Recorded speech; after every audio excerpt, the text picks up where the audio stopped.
আলাইকুম নতুন আরো একটি ব্লগে আপনাদের সবাইকে ওয়েলকাম করছি। আশা রাখছি যে যেখান থেকে আজকে ভিডিওটা দেখছেন আল্লাহর রহমতে সবাই সুস্থ আছেন। আলহামদুলিল্লাহ আমরাও ভালো আছি। সবাইকে ঈদের অনেক অনেক শুভেচ্ছা। ঈদ মোবারক। আশা করছি সবার ঈদ পরিবার পরিজন নিয়ে অনেক বেশি ভালো কেটেছে। ঈদকে ঘিরে মোটামুটি সংসারে অনেক কাজকর্মই আগে থেকে গুছিয়ে নেওয়া হয়, তারপরও কেন যেন ঈদের আগে দিয়ে দেখা যায় অনেক কাজই চোখে পড়ে। ঈদের দিন সকালে খাওয়ার জন্য বেশ কিছু নাস্তা বানিয়ে নিচ্ছিলাম এখানে, সেই সাথে ডেজার্ট হিসাবে আমি আজকে পুডিং বানাবো। এই কাজগুলো আমি চেষ্টা করি সবসময় ঈদের আগের দিন করে রাখার। ঈদের দিন তো ঈদের নানা কাজকর্ম নিয়ে এমনিতেও ব্যস্ত থাকতে হয়, এই কাজগুলো করার তেমন একটা সুযোগ থাকে না। বিকেলে একটু বাইরে গিয়েছিলাম, আলহামদুলিল্লাহ আমাদের কোরবানির পশু কেনা হয়েছে। তো ওটা আমাদের বাসার পাশেই ছিল, এক আন্টির বাসায়। তো ওখানে গিয়ে দেখে আসলাম, আলহামদুলিল্লাহ খুবই ভালো লাগছিল। তো এখানে আমি বাসায় এসে মোটামুটি টুকটাক যে প্রিপারেশন ছিল এগুলো করে নিচ্ছি। ঈদের আগের দিন বিকেল থেকেই ঈদের টুকটাক প্রিপারেশন শুরু হয়ে যায়। সব গৃহিণীদের কিন্তু টুকটাক অনেক কাজকর্মই থাকে, ঘর গোছানো, সেই সাথে মেহমানের আপ্যায়ন করা, রান্না বান্না সব মিলিয়ে মোটামুটি দৌড়ের উপরেই দিনগুলো পার করতে হয়। এর মাঝখানে যদি এই কাজগুলো আগের দিন রাতে একটু গুছিয়ে নেওয়া যায়, রান্না বান্নাটা অনেক ইজি হয়ে যায়। তাছাড়া তেমন কোনো এটা সেটা বানানোর ঝামেলাও থাকে না।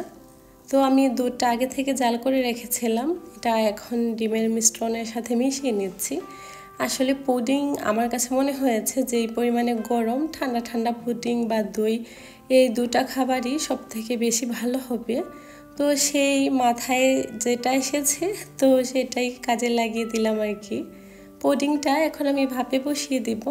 আর সবসময় আমি খুব ইজি ওয়েতে বানানোর চেষ্টা করি, ওই রকম পুডিংয়ের মোল্ড বা এটা সেটা দিতে হবে বা থাকতে হবে, মানে বাসায় যা আছে সেটা দিয়ে ঝটপট বানিয়ে নিই আর কি।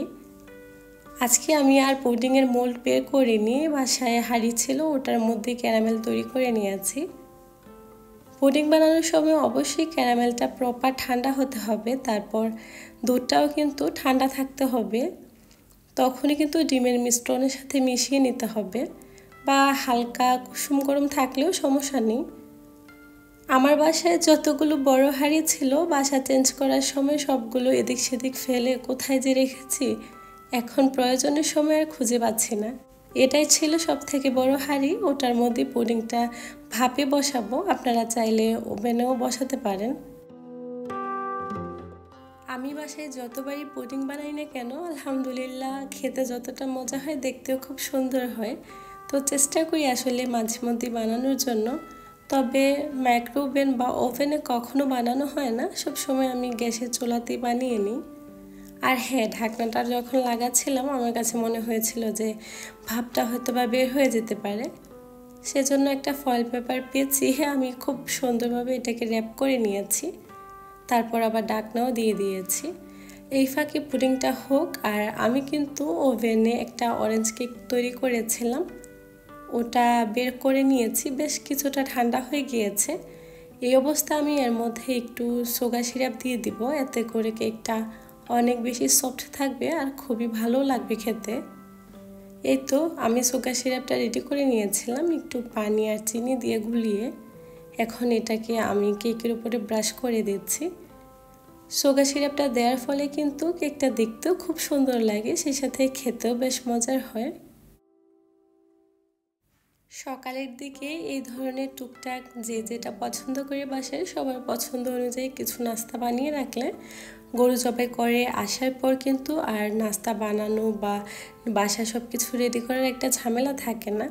আর কুরবানিতে কিন্তু সকালে সবাই খাবারও খেতে চায় না বা খাওয়া হয় না, তো ওইরকমভাবে নাস্তার ঝামেলাও আজকে আমি করিনি, কারণ সকালে আমাদের বাসায় এমনিতেও কেউ খাবার খায় না, তার উপরে ঈদুল আজহাতে কিন্তু কুরবানির আগে খাবার খাওয়াও যায় না, না খেলে ভালো আর কি।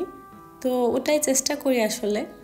আর এই ফাঁকে কিন্তু আমি এই কাজগুলো গুছিয়ে নিচ্ছি। আর পুডিংটা কিন্তু এখনও ভাপে আছে, বেশ বড় সাইজের একটা পুডিং আমি বানিয়েছি, এটা হতেও কিন্তু ভীষণ সময় লাগবে। এই ফাঁকে আমি যে পেঁয়াজগুলো ছিল ওগুলো ছিলে পরিষ্কার করে নিচ্ছি, কারণ কুরবানিতে কিন্তু পেঁয়াজ, আদা, রসুন এগুলো আগে থেকে রেডি থাকলে রান্নাটা অনেক বেশি সহজ হয়ে যায় আর ঝটপট রান্নাটাও বসিয়ে দেওয়া যায়। এই তো আমি পেঁয়াজগুলো ছিলে নিচ্ছি, কি ম্যাজিকের মতো ছিলে নিলাম তাই না? আসলে অফ ক্যামেরায় আমি কাজটা গুছিয়ে নিয়েছি। পেঁয়াজগুলো আমি ছিলে নিয়েছি, এখানে প্রায় 2 কেজির মতো পেঁয়াজ ছিল। সকালে রান্নাতে আমার যতটুকু পরিমাণে পেঁয়াজ প্রয়োজন হবে তো আমি ইজিভাবে এখান থেকে দিতে পারবো। দেখা যাক কতটুকু পরিমাণে লাগে, একটু বেশি করেই কেটে নিয়েছি, ছুলে নিয়েছি। তো এখন এগুলোকে আমি একটা পলি ব্যাগে নিয়ে নেব। আর বেশ কিছুদিন রাখতে চাইলে অবশ্যই এগুলোকে কুচি করে ডিপ ফ্রিজে রেখে দিলে হয়। আমি যেহেতু তারপরের দিন সকালেই এগুলো কুচি করে নিব, তো সেজন্য আর আমি রাখিনি, আমি নর্মাল ফ্রিজে একটা পলিথিনে করে রেখে দিচ্ছি। এতে করে কিন্তু বেশ ভালো থাকবে। তারপর চলে এসেছি রাতের রান্না করার জন্য। আজকে রাতে না ইচ্ছে করলো খুব সিম্পল সাদামাটা আর মজাদার কিছু বানাই। হঠাৎ করে মাথায় এলো যে আলুর ভর্তা, ডাল আর গরম গরম ভাত, ডিম ভাজা হলে তো সাথে আর কোনো কথাই নেই। তো ঝটপট ভাবলাম যে ঈদের আগের দিন রাতে এর থেকে ভালো খাবার আমার মনে হয় না আর কিছু হতে পারে, যেহেতু তারপরের দিন একটু ভারী রান্নাবান্না হবে। তো যেই কথা সেই কাজ, চুলায় ভাত আর ডাল মোটামুটি হয়ে গিয়েছে, এখন আলুটাও সেদ্ধ হয়ে গিয়েছে। ভাবলাম যে আলুর ভর্তাটা বানিয়ে নিই। আজকে আমি শুকনা মরিচ দিয়ে আলুর ভর্তাটা বানাবো। আর এমনিতেও আমার সবসময় আলুর ভর্তা শুকনা মরিচ দিয়ে বানাতে বেশি ভালো লাগে, খেতেও ভালো লাগে। কেন যেন আমি কাঁচা মরিচ দিয়ে ওইভাবে আমার আলুর ভর্তা বানানো হয় না। ওই তো ডিম ভাজিতে দেওয়া হয়, ওটা ভালো লাগে। তবে আলুর ভর্তা বানানোর সময় এইরকম সরিষার তেলে একটু শুকনা মরিচ ভাজা হলে খেতেও খুব ভালো লাগে। এখন আলুগুলোকে আমি ছিলে নিচ্ছিলাম, বেশ গরম ছিল তো বেশ ছুলতে পারছিলাম না। ভাবলাম যে এই সাইডটা একটু দেখি, তারপর কিছুটা ঠান্ডা হলে ছিলে নিব। ডালটাও হয়ে গিয়েছে। আর হ্যাঁ, আমি কিন্তু পেঁয়াজগুলো এভাবেই রেখে দিয়েছি। আপনারা যদি বেশি দিন রাখতে চান তাহলে জিপলক ব্যাগ আছে, ওগুলোতে রেখে দিতে পারেন। ওগুলোতে রাখলে কিন্তু খাবারটা বেশ ভালো থাকে, বেশ কিছুদিন রাখাও যায়। তো আমার প্রয়োজন হয়নি, সেজন্য আমি এভাবেই রেখে দিয়েছি। এভাবেই রেখে দিলেও 2-3 দিন ভালো থাকে, সমস্যা হয় না। এই তো আলুগুলো ঠান্ডা হয়ে গিয়েছে, আলুগুলোকে ছিলে নিচ্ছি।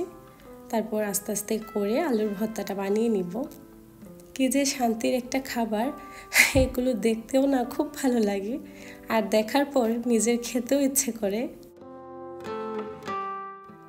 আলুর মধ্যে আমি পেঁয়াজ কুচি, লবণ, শুকনা মরিচকে খুব ভালোভাবে একটু ম্যাশ করে নিচ্ছি। আর সেই সাথে আমি একটু সরিষা তেলও দিব, এতে করে কিন্তু ভর্তার টেস্টটা আরও বেড়ে যাবে। ধনেপাতা হলে ভালো হতো, তবে আজ আর আমার বাসায় ধনেপাতা ছিল না। তো ছিল না বলে যে খাবো না সেটা তো হয় না, যা ছিল তা দিয়েই মজা করে বানিয়ে নিচ্ছি। কার কার ঈদ কীরকম কেটেছে অবশ্যই আমাকে কমেন্ট করে জানাতে পারেন, আমার কাছে ভীষণ ভালো লাগবে। আসলে আমাদের ঈদও অনেক বেশি ভালো কেটেছে, তবে মা, বাবা, ভাই বোন ওদেরকে অনেক বেশি মিস করেছি। আসলে এই দূর প্রবাসে হয়তো কোনো কিছুর কমতি পাওয়া যায় না, কিন্তু আসল জিনিস মা বাবার ভালোবাসা সেটারই কমতি হয়ে যায়। সব কিছু কাছে পেলেও মা বাবাকে কাছে পাওয়া যায় না, মা বাবার সেই আদর, সেই ভালোবাসা কখনো ফিল করা যায় না। খুব কষ্ট হয় আসলে, মাঝে মধ্যে খুব খারাপ লাগে। কি করব আসলে, বাস্তবতা এরকম, এটাকে মেনে নিতে হবে। যাই হোক, সব মিলিয়ে আলহামদুলিল্লাহ। আপনারা সবাই আমার পরিবারের জন্য দোয়া করবেন, আল্লাহ পাক সবাইকে হেফাজতে রাখুক, সেই দোয়াই করি।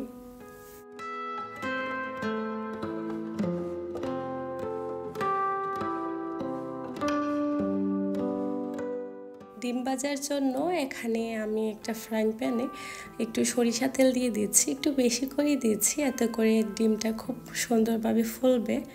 তো তেলটা ভালোভাবে আমি একটু গরম করে নিচ্ছি।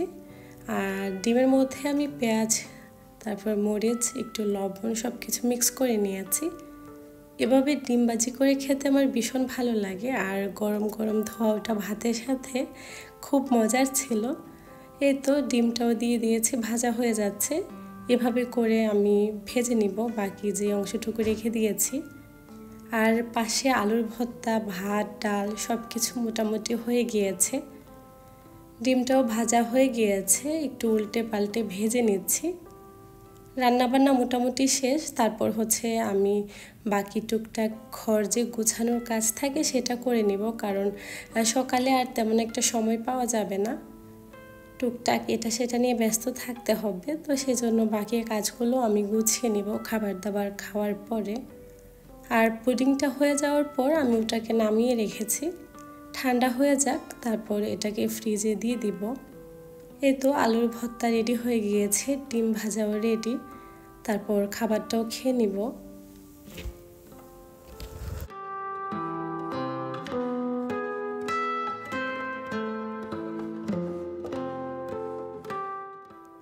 রান্নাবান্নার কাজ আলহামদুলিল্লাহ শেষ করে ফেলেছি। রান্নাঘরটাকেও খুব সুন্দরভাবে ক্লিন করে নিয়েছি। এর ফাঁকে পুডিংটাও বেশ অনেকটা ঠান্ডা হয়ে গিয়েছে, তো এটা নর্মাল টেম্পারেচারে চলে এসেছে। এখন এটাকে আমি নর্মাল ফ্রিজে রেখে দিব। এখনও কিছুটা গরম আছে, তো আমি পুডিংটাকে আর চেক করিনি। এখন দেখছি যে হাতে কিছু লেগে আসছে কিনা, কিন্তু দেখছি যে একেবারে ক্লিয়ার, তার মানে পুডিংটা পারফেক্টভাবে রেডি হয়ে গিয়েছে। এটাকে এখন আমি নর্মাল ফ্রিজে রেখে দিব। আশা করছি আজকের ভিডিওটা আপনাদের কাছে ভালো লেগেছে। আজকের মতো এখানে বিদায় নিয়ে নিচ্ছি। সবাই ভালো থাকবেন, সাবধানে থাকবেন। আল্লাহ হাফিজ। আসসালামু আলাইকুম।